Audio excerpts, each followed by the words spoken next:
Hey folks, Tim Newman with Soft Lite Studios, bringing another daily assignment your way.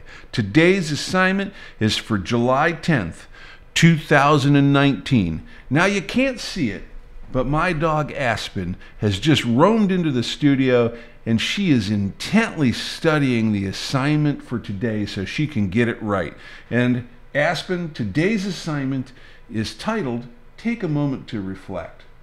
Now, when you're torturing Aaliyah, you should take a moment to reflect. But really what I want you to do is go out and capture images that have scenes, that have reflections in them. And I want you to look at your surroundings while you're out there and capture those scenes that have these mirrored elements in very compelling ways.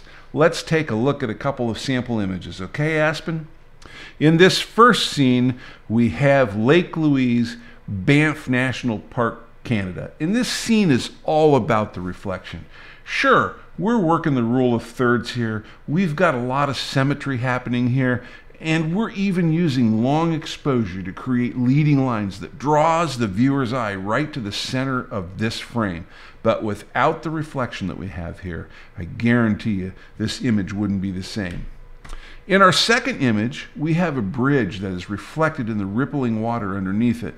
And I would go as far as to say that without this reflection, just the upper half of this bridge with the flat blue sky behind it would be a rather static and boring image. I think this reflection, the rule of thirds and the symmetry that we see here, makes this image. Let's take a look at some elements of design that are going to really matter to us in this assignment.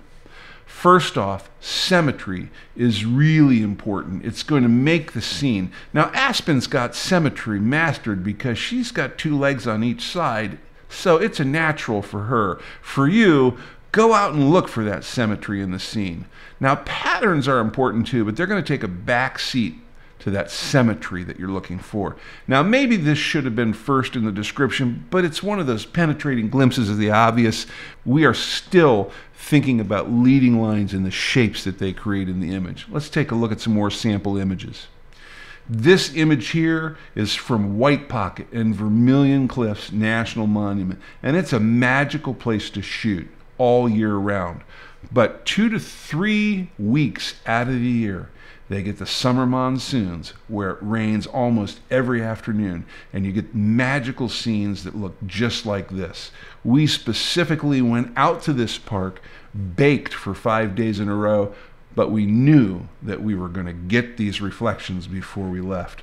On to our next sample image. Now, this is from a Chihuly exhibit in Seattle, Oregon, but wait, I just moved Seattle from Washington to Oregon. I hope they don't mind. Let's put it back. This is from a Chihuly exhibit in Seattle, Washington. And I love the way they use the plexiglass on the floor here to add depth and mystery to this scene.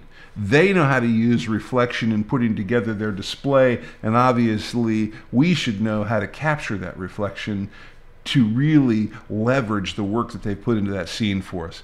In our last image, this is clearly an image that's just about the reflection itself.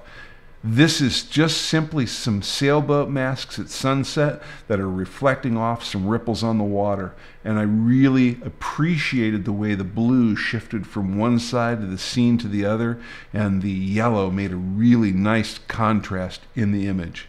Let's take a look at some rules of composition that we're going to be thinking about here.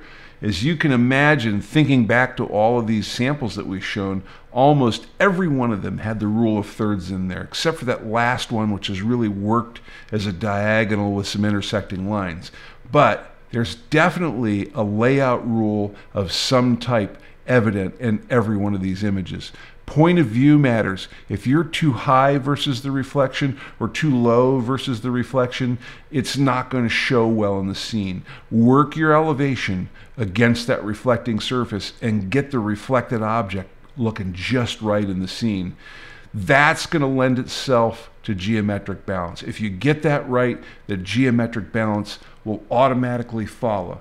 Let's go ahead and take a look at our last slide where we have the parameters that you should follow if you're going to output these images and upload them for the semi-monthly critique that we do. Last two lines there, we have a naming standard and an example for you to follow in naming your file when you output it. And of course, the upload URL is listed down there at the bottom. We never expect you to type all those gobbledygook characters out. Simply look for the link that we provide in the description. You can click on that and it'll take you right to the upload folder for that image for that day. All right, folks.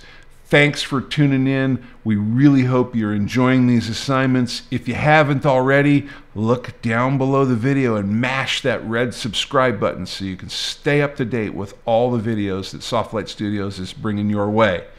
Well, we're almost out of here. Remember, learning equals skills. Practice equals mastery. We'll see you out there.